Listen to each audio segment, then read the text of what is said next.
तो देखो मैं बता रहा था आपको, जितनी अच्छी पैकिंग होगी इसका मतलब वो स्ट्रक्चर आपकी उतनी अच्छी कॉम्पैक्ट होगी, और स्ट्रक्चर कॉम्पैक्ट होने पर इसका मतलब वहाँ पर आपका मेल्टिंग पॉइंट उतना ही अच्छा होगा। तो एफसीसी स्ट्रक्चर का मेल्टिंग पॉइंट क्या होता है, बीसीसी और सिंपल क्यूबिक से क्या होता है, ज़्यादा होता है।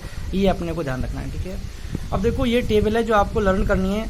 यदि न्यूमेरिकल आता है ना तो 100% न्यूमेरिकल आपका यहीं से आएगा। ये जो टेबल दो रिलेशन है ना आपके, इनमें से नहीं तो आपका थ्योरेटिकल क्वेश्चन आएगा ऐसे, ठीक है। नीट जेई में यहाँ से आपके ना चांसेज है न्यूमेरिकल आने के, ठीक है। लगभग न्यूमेरिकल ही आता है, ठीक है। थ्योरेटिकल चांस कम रहते हैं, जबकि बोर्ड में आपके जनरली क्या आता है, थ्योरेटिकल आता है, ठीक है। तो अपने पास पहले स्ट्रक्चर के बने सिंपल क्यूबिक। पहली टेबल किसकी है, relation between radius and edge length a. दूसरी क्या है, दो नियरेस्ट एटम है ना उनके बीच की डिस्टेंस आपकी डी है, जबकि ए क्या आपकी एज लेंथ है। और फोर्थ वाली क्या आपकी पैकिंग एफिशिएंसी। तो देखो सिंपल क्यूबिक में ए बराबर कितना होता है, 2r। आपको ध्यान रखना है 2r बराबर अपने को डी पुट करनी है, ठीक है।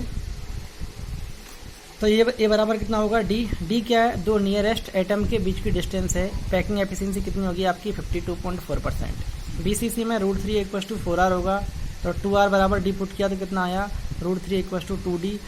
और पैकिंग एफिशिएंसी कितनी है आपकी, 68%। एफसीसी या इसी का नाम होता है आपका सीसीपी, क्लोज क्यूबिक पैकिंग।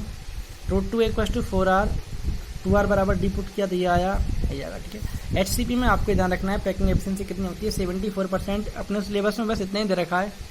अब देखो एचसीपी के बारे में कुछ इंपॉर्टेंट पॉइंट बता रहा हूँ जो आपको ध्यान रखना है, ठीक है।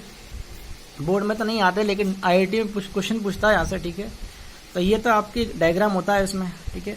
दो यूनिट सेल है ना ये वाली, इसकी हाइट आपकी एच दे रखी है। तो पहली बात तो आपका रिलेशन क्या होता है, आर और ए में। ए बराबर कितना होता है, 2r।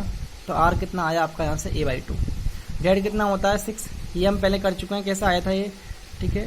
12 × 1/6 प्लस 1 यहाँ बीच में 3 था आपका, 3 बीच में देखो 1 2 3, ठीक है।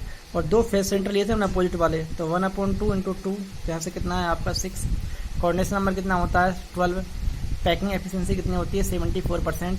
ये जो आपकी हाइट है ये आपको डायरेक्ट ध्यान रखनी है, ये आईआईटी जेईई में पूछ हुई है डायरेक्ट, ठीक है। Height of unit cell HCP में कितनी होती है, 4r √2/3, ठीक है, ये होती है।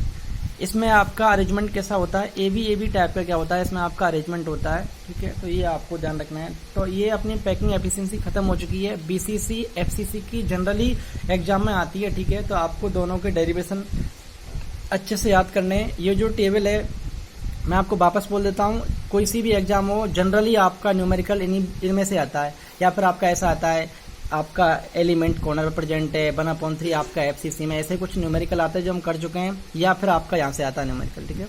बोर्ड में जनरली यहाँ से 30 क्वेश्चन बनता है आपका, ठीक है। तो एक बार आर क्या है, रेडियस ऑफ स्फीयर।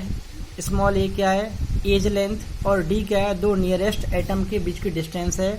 तो ये तो इस वाली टेबल किसमें है, एज लेंथ एंड डिस्टेंस के बीच में रिलेशन है, एज लेंथ एंड रेडियस के बीच में रिलेशन है आपका, ठीक है, ये वाला। तो ये आपको टेबल अच्छे से लर्न करनी है, ठीक है। Thank you.